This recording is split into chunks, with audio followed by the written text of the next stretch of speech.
Hello, and welcome to Jason Cavness Experience. I'm your host, Jason Cavness. The Jason Cavness Experience is brought to you by Cavness HR. Cavness HR, focus on your business. We've got your HR. Our guest today is Joey Price. Joey, are you ready to be great today?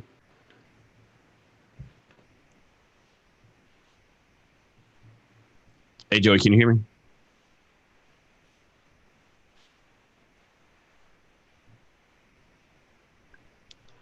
Joey. Yes. Hey, are you ready to be great today? I'm ready to be great, man. Let's be great on purpose. Joey Price is a CEO, HR consultant, leadership coach, and speaker. Joe is an award-winning HR executive, business coach, thought leader, and professor. He is a founder of Jumpstart HR, an HR consulting practice specifically for small businesses and startups, and host of the Business Life and Coffee podcast, a weekly and professional development podcast. As a CEO of Jumpstart HR, Joey innovates by creating HR solutions for small business owners and startup founders who want to build better, more competitive businesses. As a podcaster on the Business Life and Coffee show, he shares carefully curated conversations on personal, finance, psychology, professional development, and businesses for emerging professionals and business owners alike. Joey, thank you for being here today. I really appreciate it. Hey, Jason, thanks for having me, man. So first, I want to publicly thank Joey, and he probably doesn't remember this. A few years ago, when I had the idea about starting Cavness HR, Joey's one of the people I reached out to about doing Cavness HR. He actually called me on my phone and talked me through it, right? Because I was like, man, everyone's doing HR, everyone's doing the same thing. And Joey like, no, Jason, actually, you're doing something different. You should, give it a try, right? So I just want to, publicly thank Joey for, influencing me to do Cavness HR. It's an honor, man. I remember that conversation, and you're still doing something special. So keep going at it. Keep building. I said earlier offline, you're building an empire over there. So I'm proud of you, man. I like the stuff that you're doing. Thanks, Joey. So today is June 19th, Juneteenth, which has been in a lot of news. Like personally, I'm from Texas, so I know what Juneteenth is, growing up in Texas. So it's kind of surprising to me how many people did not know what Juneteenth was across the nation until recent events. Can you talk some about Juneteenth and the importance of it? Sure. Yeah. So, and what part of Texas are you from? So I was born in a town called Kerrville by San Antonio. Okay. So I grew up in Central Texas, the Hill Country. In the seventh grade, we moved to Odessa, Texas. My seventh grade year in West Texas. Oh man, I was born in Wichita Falls, Texas. Oh, okay. Yeah, my dad was in the Air Force, so we didn't stay there long. But I always say I'm a true Texan because at least I was born there. Yeah, that's all it takes. That's all it takes. So my birthright is in Texas. But Juneteenth is it's definitely a Texas holiday because that's where the Union General actually had to bring troops into the Confederate territory of Texas to say, hey, we freed the slaves 2.5 years ago. Why are you all still having slaves and doing slave labor? So we as Black people celebrate June 10th. There's emotions on either side. So celebrate, remember, reflect. It's not necessarily, you're not excited that freedom was delayed, but you do champion the fact that freedom happened in the first place. But it's a day that we remember where the last of the slaves were set free. And it was 2.5 years after President Abraham Lincoln signed the Emancipation Proclamation. So, Joey, recently there's been a lot of companies like giving the people making Juneteenth a holiday for the company. Do you think they're doing this because their heart's in the right place, or they're being disingenuous, or what's your take on that? I'm sure there is a percentage of folks who are making these decisions kind of based on their gut, and they don't really grasp the true meaning of what it means to celebrate Juneteenth. But I can only judge people by their actions moving forward. So it's as much as it's about giving people a day off, a day of remembrance, which Jumpstart HR we've done today as well. But it's also about what are the things that you're doing in your organization to erase systemic racism and be on the right side of history and humanity. So time will tell, my friend, but I'm sure there's a few folks just capitalizing on the day. I even saw a Juneteenth sale, and I'm like, oh, we're already there with the the economics of it. People are trying to capitalize on Juneteenth as a sales holiday. Joey, why did you make HR your career? Well, the long and short of it is I went to college for something other than HR, and I didn't want to do that for the rest of my life, what I was studying. And I had an opportunity to do some temp jobs during the summer in college. While my friends were wearing Hawaiian shirts at the local amusement park selling smoothies, I got to work in downtown DC in different corporate arenas and nonprofit jobs. And I had this itch to work in corporate, but I wanted to help people. I didn't want my days to be the same. And a few people I know, I sat down and talked with them, and they said, you should do HR. And that's exactly what I did. So my first job out of college was an HR assistant. And I studied a lot about what HR means. I did a whole bunch of coffee conversations about, mentorship and things like that. And it was something that I grasped and I fell in love with. And year after year, milestone after milestone, I continue to see that this is definitely the sweet spot that I'm supposed to be in. And so I'm just super excited to be in the profession. And how long have you been doing HR? Ooh, I have been in HR. I graduated in 2008. So 12 years. 12 years. And what made you become an entrepreneur and start your own HR company? Yeah, in college, I managed a band. I managed and played in a band. And I liked the entrepreneurial aspect of it, being able to control your time, control how much you make, be able to grow with a group of people that you choose. And I didn't start my corporate life expecting to be an entrepreneur, but it just kind of happened where I saw some things at the places that I was working along the way and said, if I had my own company, I would do things a little bit differently. More specifically, I saw HR was purely an administrative function. We were there just to collect paperwork, put things in Excel spreadsheets, make sure new hires had their enrollment benefits, call the benefits people. And all of that stuff is still important in HR. But the more I got involved in, my local SHRM chapter and met people and attended conferences, I saw that, small business HR should be done differently. And so in the midst of our last recession, I said, let me go and start a company. I was pretty either brave or stupid back then. Who knows? And I just told myself, if it doesn't work out, I can always go back and get a job. And that was 9 years ago. And here we are still making an impact for businesses across the country. And so I want to talk about something real quick. And this is my opinion. So I think in HR today, there's the HR of old, HR no, and the HR of yes, HR of new, right? HR old is like, hey, HR person, what's going on in marketing? I don't know. I don't work in marketing. That's not my business, right? Or, hey, HR person, this person needs to talk to you. They can't get you until 5:30. Well, I got for 5. I'm leaving at 5, or, hey, HR person, I got this great way to increase profitability and ROI. Well, I'm not doing that because it's extra work, right? Mm-hmm. And then the HR new is like the opposite, right? And also HR knows everything is black and white. If it says this way, we got to do it right. The HR yes, HR new is like, they know everything going on in the company. They know what's going on. They're opening new ideas. How do we get from the HR of old, HR new, right? Or does it just matter these old people? Not, and it's not based on age, right? It's based on their ideas and what they think. It's just a matter of those people like retiring and going away, so to speak, and the new blood coming in, or how do you think we get past that?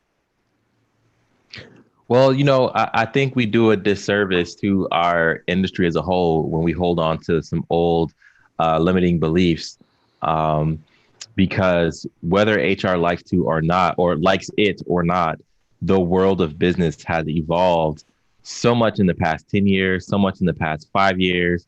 And now with COVID and with the wokeness of society, so much in the past 5 weeks. And so if we're going to want to be competitive and want to be one of those business functions that are relevant, are real, and make a difference, we have to realize that the world is changing around us and we need to be on the solution side of things. So how do we address old mindsets? I'm not the kind of person who's going to say, you know, every person that's been in HR for the past 30 years needs to retire because you do things the old way. But I would just encourage people to look at how they're doing HR and challenge themselves to not only grow for the sake of their career, but grow for the sake of their business. Your businesses are depending on you to lead your people well, make good people decisions, and add value on a day-to-day basis. That's administrative, yes, but strategically and from a technology perspective as well. I know everyone talks about millennials being like tech savvy, but I think Generation Z is taking tech to like a whole different level, right? I mean, Oh yeah, Generation Z, they do everything on the phone, right, or mobile. And I think if you're an HR department and you having people apply to jobs like online or like websites, you have to go to cell phone, mobile, get more advanced. You know, and I think a lot of HR people are fighting that. I mean, just my opinion. What do you think? What do you think?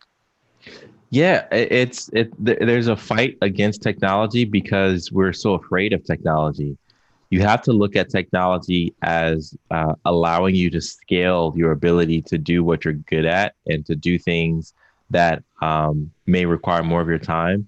It's not so much that technology, especially in the HR tech space, is meant to replace your job. A perfect example or a way that I look at it is like, you know, let's say somebody wants to lose weight, right? Well, you can hire a trainer or you can get a treadmill, but if you don't know how to use that treadmill, you're still going to need a coach to help you get the most out of your fitness, your health, your diet, all that sort of stuff. And we use technology to our benefit because it's not there to replace the trainer. It's there so that the trainer can add more value to the person that has the fitness goals. So it's similar in business. HR tech is meant to increase capacity, increase scale,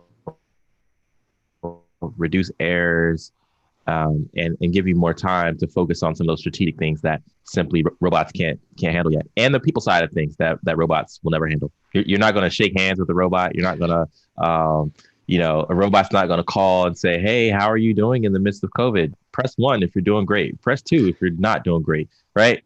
That's a problem that people will need to solve from here until eternity.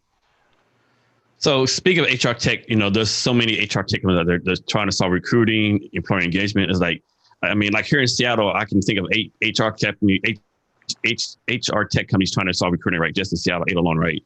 Yep. But despite all these HR tech companies trying to improve HR still has like this legacy background, right? Traditional background. And it's like there's like a mystery, right? Like how do we get away from this legacy and traditional HR and like, no, we are actually like one of the, you know, we are tech savvy, right? We do want to solve problems using, you know, advanced methods versus, you know, here's, you know, pulling out the spreadsheet, you know, again. Yeah. Well, there's an old saying that if you are a hammer, every problem looks like a nail. And what that means is if you are a spreadsheet driven HR professional, every problem you think is going to be solved by putting something in your spreadsheet. That's not the case anymore. That's not going to be what allows us to be successful in our profession. And so I would encourage you to even start with like listening and be open for ideas. You know, things like listening to your podcast, Jason, listen to mine. There's a few other great HR tech podcasters out there. You know, read publications, go to conferences or webinars, and see what ways people are solving problems that you have, and see what ways technology is solving problems. I was recently recognized, I guess, for the past 2 years now as one of the top 100 influencers in HR tech by HR Executive Magazine. And one of the things that I do to stay on top of, you know, the space is to get out and attend conferences and talk with people, have coffee conversations and say, hey, where are you seeing the field? Where is it going? What books should I be reading? What pods should I be listening to? And the more you expose yourself to diverse voices, the more you'll realize that every problem is not a nail or solvable by spreadsheet. So, Jared, last time when I reached out to potential customers, the reply is, "Well, we're not hiring, or we don't need recruiting, or we don't need benefits." Right? It's like niche. Can you talk some about how expensive HR really is? I don't think people really appreciate everything HR involves. Yeah, well, so HR is expensive either way. It's expensive if it's good, and it's expensive if you're not doing it well. So I'll talk about how expensive bad HR is first. The bad HR is expensive because you're going to realize that you're not going to attract the best people for your organization because you're not aligning your goals with the kind of people that can come in and solve your problems. You might be hiring because maybe the person went to your same school, or maybe because you know them, even if you don't know they can do the job, or you just post and pray and put something on a job board and thought, oh well, I think their resume looks good. Let's hire them. So if you have bad people working in your organization, it's only a matter of time before those expensive accidents and misfires add up. Another reason why bad HR is expensive is because if you don't know policies that you should be aware of, and if you don't know of employee rights and responsibilities and employer rights and responsibilities, when it comes time to things like paid time off, sick leave, last paycheck laws, data retention, all those sorts of things, that can result in fines and fees. So it could be super important to make sure you're doing HR good. Now, good HR is expensive, but there's a return on it. When you invest in proper benefits for your employees, you're going to see that there's higher engagement. There's going to be better retention. When you're paying employees fairly, you're going to see that they stick around more and that they contribute to a higher degree. When you focus on things like performance improvement, when you focus on employee coaching, when you focus on training and development, all these sorts of things, you have to look at them as investments in your business as opposed to cutting a check that has no return. You're literally increasing the value of your organization when you invest in your people. One thing a lot of people don't realize is HR is probably the only business function that touches every employee each up their weight, right? From recruiting to like retirement. I mean, HR is doing something through the life cycle of the employee. Yeah, I laugh sometimes when people in HR, it happens at conferences a lot, but they'll say, we need to get a seat at the table. And I'm like, HR has hired everybody that sits at the table. Like you are the table gatherer. Like, I don't know. It's stupid, but that drives me crazy too.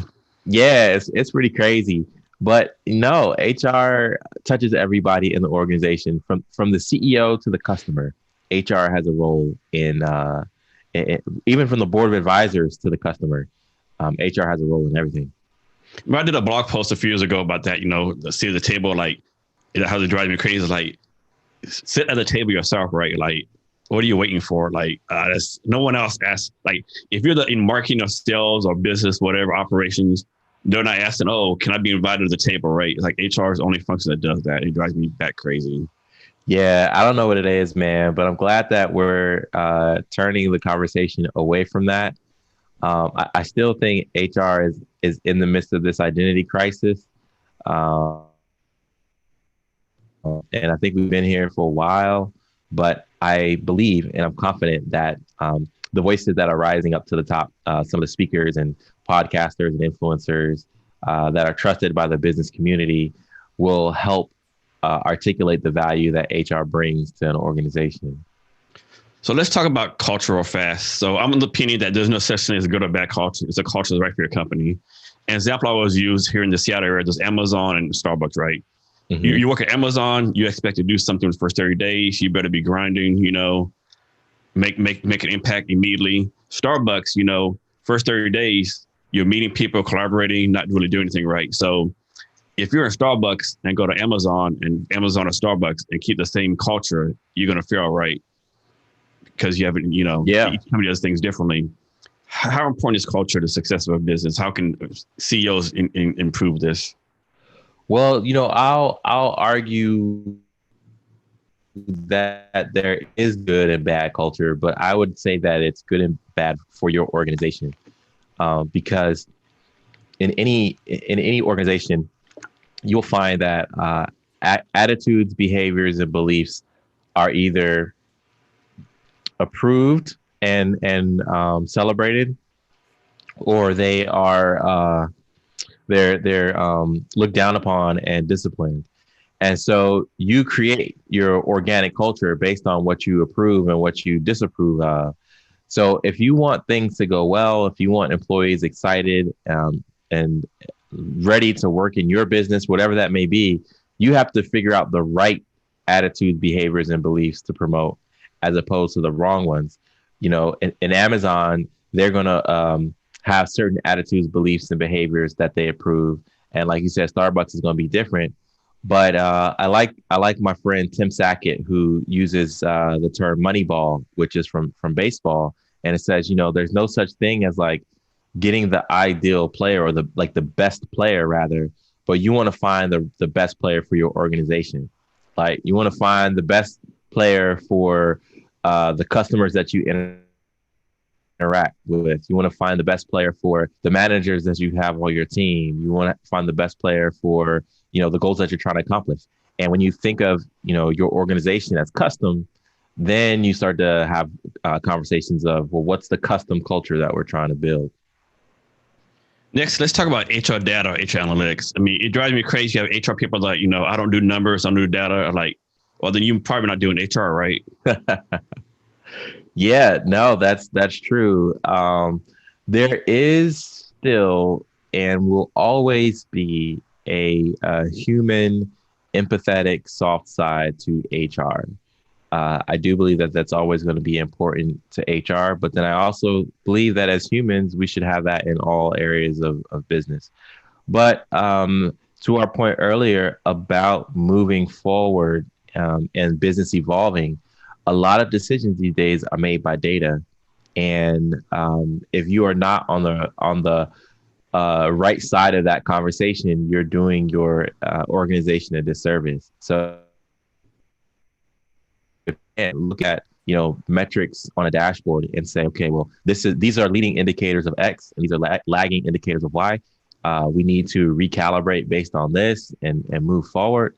Then, I mean, what strategic value are you adding to your organization? That goes for employees that are in HR, as well as consultants that support businesses. So, Joey, next I want to talk about a pet peeve of mine and get your opinion. So, all right. And so we'll focus on HR, but it's like there's a lot of people say they're HR experts, but also people that say I'm a social media expert, I'm a marketing expert, fill in the blank expert, right? Yeah. And I'm like, okay, you're saying you're an HR expert, but you on LinkedIn profile, you've been an HR person for 2 years, right? Yeah. And even you post your VP of HR for, we'll say, a manufacturing company in Tennessee for 25 years. Okay, you might be an expert on HR in your company, but there's no way you can convince you're HR expert in everything, right? Every single law, every single locality, on benefits, everything, right? Like, I just don't get it. I mean, don't get me wrong, there are some HR experts, HR leaders out there, but I just think too many people throw it around. Yeah, no, I think you're right, and we are so quick to anoint ourselves as experts, as thought leaders, as influencers, without really understanding what that means. And so I would say a true definition of an HR expert is someone who has the ability to understand a business problem and then apply it to multiple different contexts. So to your point of, the manufacturing HR pro in Tennessee, you may be a really good specialist, but the expert level is if I give you the same problem and you can adapt it to manufacturing in California where labor laws are different, and to do that. Or if you take, a problem that may happen in a manufacturing setting in Tennessee and you apply it to healthcare in New York, it's your ability to adapt wisdom to certain scenarios and to deliver value time and time again that makes you an expert. Like if I dribble the ball for 2 years, I'm not an expert like Michael Jordan, right? Because if I dribble the ball against my homies, like that's one thing. But if I dribble the ball against LeBron James or Chris Paul or all those folks that are in the league, my relative expertise, quote unquote, is going to get found out really, really quickly. So expertise, influencers, thought leaders should be able to, do their craft at the highest level. You should be able to do your craft at the highest level, whether you work for small companies or large companies. And just for the record, in my opinion, Joey Price is one of our HR experts, HR leaders, and thought leaders. So I just want to put that out there. Joey Price is one of those people, in my opinion. Oh man, I appreciate you. I just really love HR, and you asked me earlier about why did I get into it, and now I don't know what I would be doing, if I weren't in HR. So I really do feel like I've have this love affair with the profession and all it can mean for not only my own career, but like the difference that I want to make in the world. So I'm just out here trying to learn and grow every day. Yes. Joey, next, talk about the importance of being on social media, both as an entrepreneur and HR in general, or just being on social media in general in this day and age for your employer brand, personal brand, all that kind of stuff. Yeah, it's super important. You want to be on social media. Let's take that in the phases, right? So as a professional, you want to be on social media because so much news and thought leadership, the right thought leadership, happens on social media. So, for example, you have a front row seat to Twitter conversations at the highest level of people who have been leaders and pioneers in the space for a long time. You can see what other people are talking about in various areas if you hop on LinkedIn and you're in groups and you're seeing what topics bubble up to the top as important. Even now, Jason, I've dabbled in. I consume on sites like Quora and Reddit because those are some of the underappreciated social media sites. But there's a lot of smart people there, and you can learn a lot just by listening there. And then as a profession, you can contribute to the organization. You can contribute to the conversation too. Like you can write blogs, you can get on video, you can do podcasting like Jason and I, and you can become someone who is a voice that people listen to. As an entrepreneur, it's a great way to display your expertise. It's a great way for people to figure out what you're all about, get to know you. John Jantz would say, there's a process where people like you, try you, and then buy you. And so the podcasting and social media is where people can like you and try your expertise as well before they commit to buy. And I don't think you brought up this category, but like students, if you're looking to get a job or you're looking to figure out if HR is the right thing for you, hop on social media and see, if these are the conversations that pique your interest, and you can figure out where within HR you want to be. So, Joe, it seems like Twitter is like the social media platform where HR professionals go to engage each other. I mean, why Twitter? Why Twitter is like, this seems kind of odd, because Twitter, they're known for like being accessible sometimes. But don't get me wrong, there's good conversation on there, but sometimes it's hard to get through the noise. And it's like the one HR uses, like the SHRM Next chat's on there, the weekly live chat they do, why Twitter? How did that come about? Do you have any idea?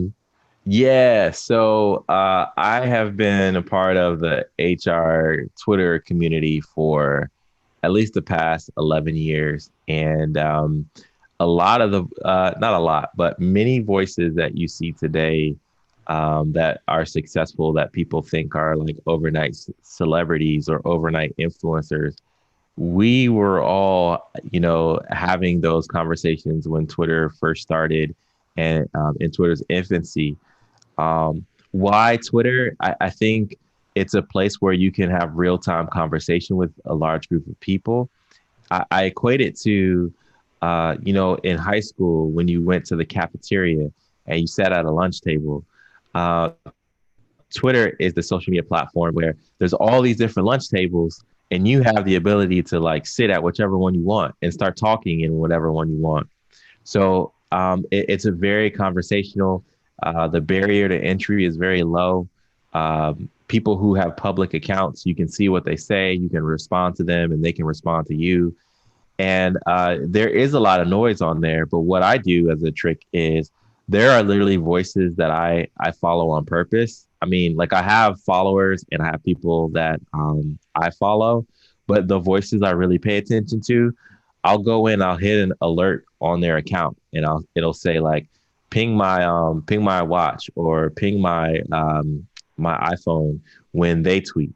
And so that's kind of how I get through all the noise is like I may be having ongoing conversations with maybe 5 to 10 people, even though I have like maybe 5,000 people that I follow, and 6,000 people that follow me. So if you want to get through the noise, find the people you really want to hear from and get alerts when they post. Or you can create lists too. You can create a list and only go to that list. I need to do that. I have lists. I need to do the notification thing. Haven't done that yet for some reason. There you go. They can get annoying sometimes, but you can also mute all of your notifications too for a while. Yeah. So for social media, you're talking about how students should use it. So I want to follow up on that. So let's go back in time. It's November 2019, December 2019. You're a college senior, got some jobs lined up. The family's going to come see you graduate. And then boom, COVID-19 hits. Everything changes. No more job offers. Just the whole world's changed, right? What advice do you have these people who will be trying to find the first HR job? Well, the first thing I'll say is, like I said earlier, I started my business in a recession. And I think if you can land an opportunity and if you can manage your finances, if you can live your life well in the midst of everything going wrong, I really do think that you will thrive when things balance back out and they get better. So I just want to sprinkle a little bit of optimism first for those who lean into to discipline and making the most of what they do have in this season. As far as advice, practically speaking, there are still companies that are hiring. There is still money being exchanged from customer to business in various markets. And you just got to find the industry that's doing the most hiring.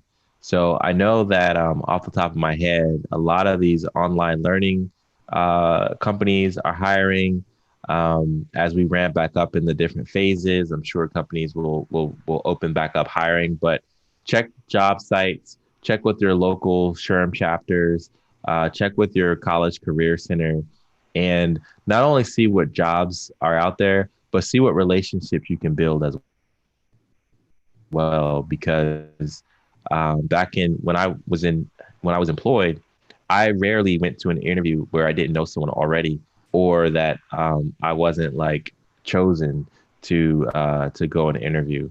And I don't say that to brag, but I say that to just say that most jobs are filled through referral. And so you want to build your network of people that can help you land a job.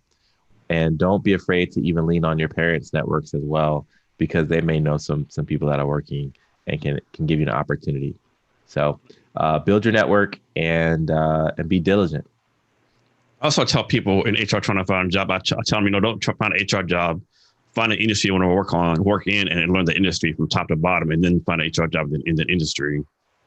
Yeah, that's a good idea too, because if you ask 10 HR professionals how they got their job, one of them will probably say, I went to school for it and I always knew it that I wanted to do it in my life.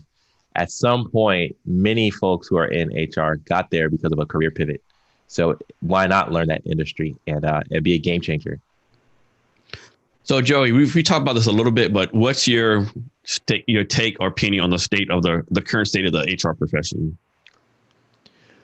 Well, the current state of the HR profession, I kind of hinted at it earlier, where I think that HR in general is in an identity crisis.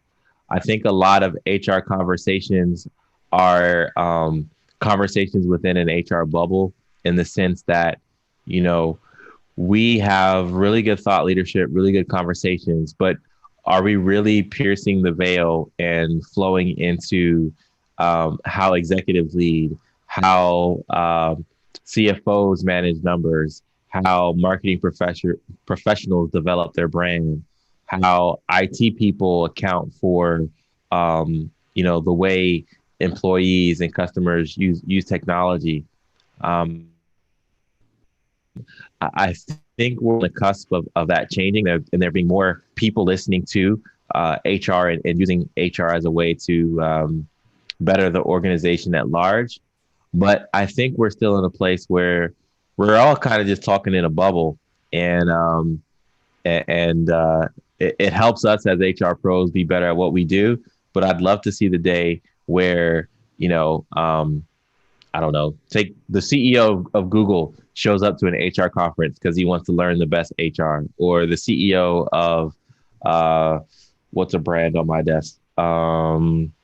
Stream Deck or Apple or Logitech or whatever. Like, they're showing up to HR conferences because they want to become better at what they do.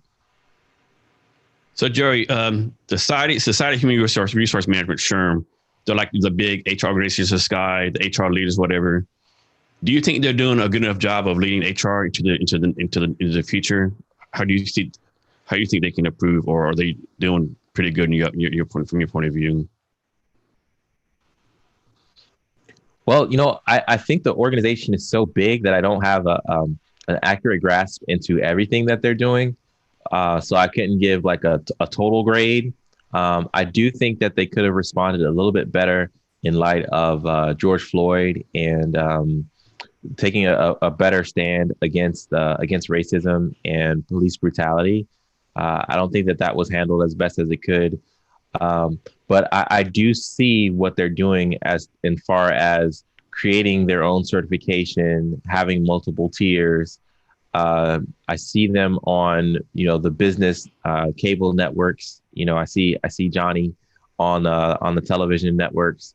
So I think that there is a longer term strategy of making HR relevant across business, but I can't say that it's been all handled well. Okay, let's talk about your podcast. Now, like mine, people say I have an HR podcast. Like, no, it's actually a business podcast. I believe yours is more of a business podcast, but it's an HR podcast, correct? Yeah, I'd agree. Yep. So how do your idea come about for doing this business podcast? Was it like do marketing for your company, or something you just want to do for fun, or put your name out there? How they all come about? Yeah. So the idea for the podcast started, I was listening for a long time to some podcasts, and then some friends of mine did a movie review podcast, and I can't remember the name now, but it was one of those things where it's like, well, if they can do it, I can do it. And not in a competition way, but like as an encouragement way of, hey, I can step out there, I can get my voice, for thousands to hear, and make fun of or not, learn something or not, give a 5-star review or not, But why did I start it, and why is it called Business Life and Coffee? I think of all of the conversations that have helped move my business forward, that have helped shape me, the mentor conversations that I've had, and 99% of them have happened in a coffee shop or a Panera or some kind of setting like that, where the whole purpose is to fuel the community through coffee, but also through helpful conversations. So every week on the show, I just try to create an environment where it's like you're having coffee with an expert, or you're having coffee at a table where Jason and I are talking, and it's up to both of us to, answer and ask questions in a way that fulfills the listener, and now the viewer, since we've transitioned onto YouTube and we have some other video stuff in the works. So it's for the primary audience would be for early stage entrepreneurs, but of course, people can gather and glean from it who are in HR, who are business professionals, and who just want to learn something. So I listened to your last one you did. It was released on Tuesday. You talked to Russell Brunson of ClickFunnels. Yeah. So I get this asked us all the time. So I'm gonna ask you, Jason, how do you get such great guests? My answer is, well, I asked, right? What you can do is say no. Is that the same method you use for your guests, or how do you get your guests? Yeah, there's a few levels, right? So on one hand, yeah, it's ask a guest. Another hand is, and what happens often with my show is that I've had my show for 5 years, and when we started, it was on the new and noteworthy for iTunes, but that was before there was like 1,000 business podcasts launching every day. Um, but through word of mouth, through reviews, through Google searches, SEO, all that stuff, my show has a certain level of visibility.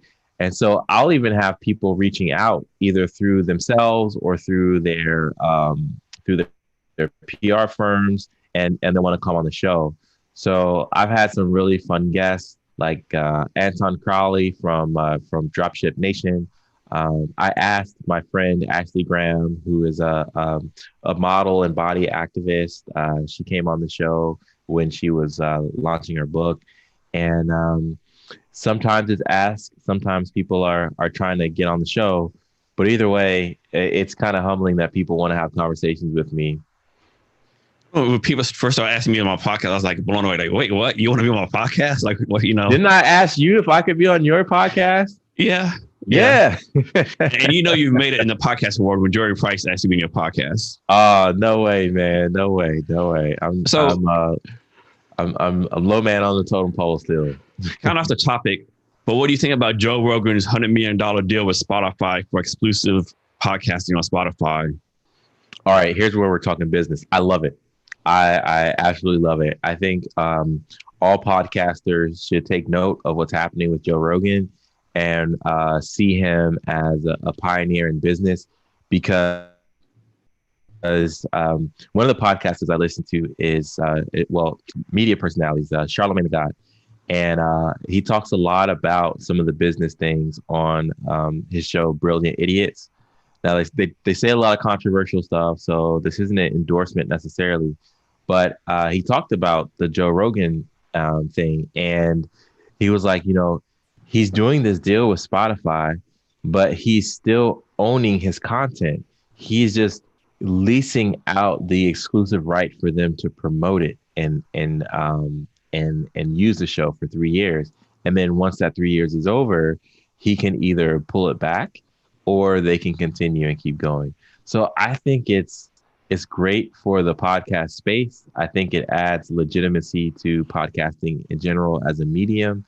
And I'm like, hey man, get paid, because that means other people are going to take notice. And, maybe Jason has, the exclusive, Amazon podcast, or I have the exclusive, Tidal, podcast, right? The industry of podcasting is changing because every day, every month, every year, it gets more and more legitimate as a means to inform and entertain people. So I'm a fan of it.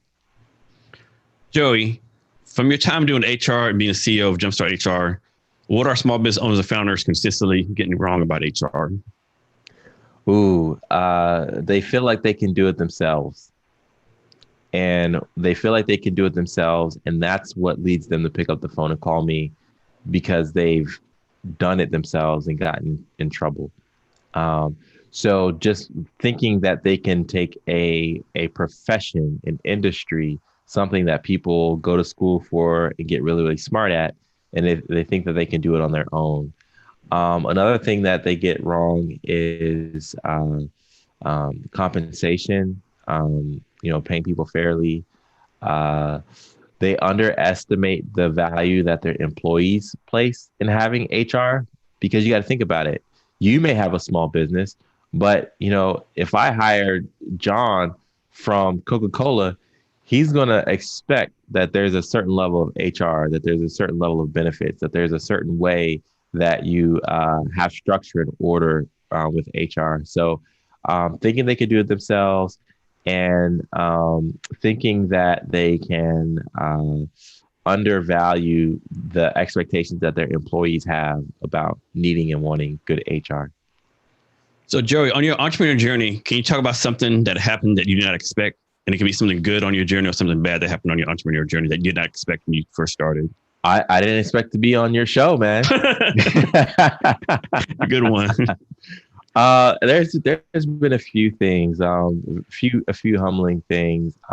Some of the brands that I've been able to work with, from an HR perspective, and like there's a New York Times bestselling author in leadership and HR. His name is Kevin Cruz, and I call him my mentor from afar. But he hired my company to do an employee handbook for one of his businesses. And so to have someone at that level say, "Hey, Joey, I trust your business with my business," that said a lot. To be able to travel and speak across the country and now across the world. In November, I was in Europe, in Bulgaria, speaking to a sold out crowd of 150 HR professionals. I did a keynote there. So I never expected, the kid who grew up, in Maryland to go across a pond and tell people how to do their HR the right way. And then just, having a team, that was never really, part of the picture. I just wanted to start a business for freedom and flexibility. But now having a team of people that I'm accountable to, that I get to coach and mentor and build into, I never would have expected that. Joey, are you still a spokesman for Southwest Airlines? Yes. Not my storyteller role with them.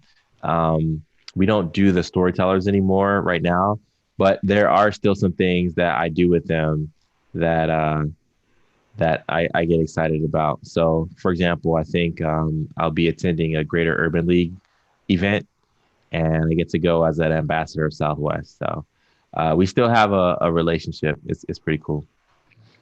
So next, Joey, talk about why HR is important to small business or startups. HR is important to small businesses and startups because the most important asset in your business is the team that you gather, or well, let me say it this way: the team that you attract, gather, retain, and grow. You don't get the best product ideas if you don't have the best people working for you. You don't get the best, attention to customer service without the best employees working for you. You don't get, to be able to take a vacation, if I could be honest, if you don't have the best people working for you and you don't feel paranoid that something bad is going to happen. So you need to develop and invest in your people if you want to see your business succeed year over year. We look at, Inc. 5000 winners. We look at best place to work winners. We look at Forbes list, and a unifying thread is their attention and focus on their people, whether that's through a defined HR department or just a commitment to the humans in your business. If you're wondering what your Achilles heel is because you can't grow and you can't seem to grow to a level you want, you're probably overlooking the importance of HR. Joey, understand you have something for our listeners today.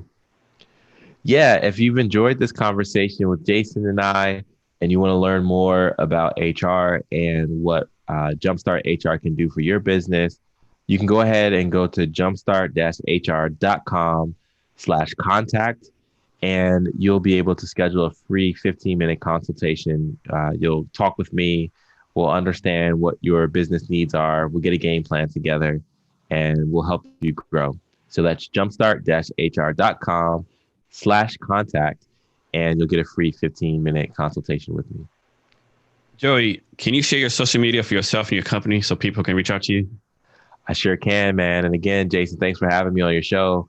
I can be reached at Joey V Price HR on Twitter and Instagram.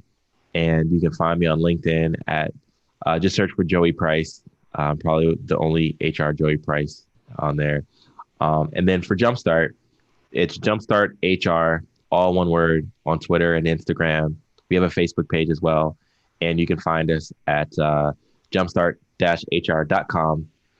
And if you're a Linktree and you want to, like a Linktree person, and you want to see all my handles at once, you can go to linktr.ee/Joey V. Price HR. You can check out the Business Life and Coffee podcast wherever you consume podcasts. So Linktree is the best. If you're an entrepreneur and you don't know what Linktree is, I highly recommend you look up Linktree and use it. It's the greatest. Yeah. And for our listeners, we'll have the links to his gift and his social media on our show notes. And you can find the show notes at www.cabinetshrblog.com. And be sure to share this episode with your networks and friends. So, Joey, we're coming into our talk. Can you provide us any advice or wisdom or anything you want to talk about?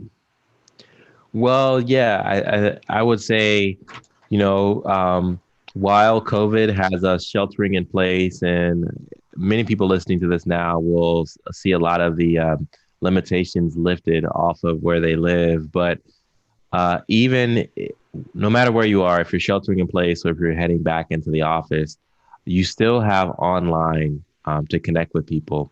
So I encourage you to expand your network, meet someone new, set up a virtual coffee meeting over Zoom or Skype or Hangout or whatever that may be, and just find a way to build your network, learn something new, and learn about someone new. That's my parting thought.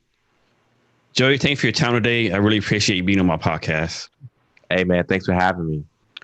And to our listeners, thank you for your time as well. And remember to be great every day.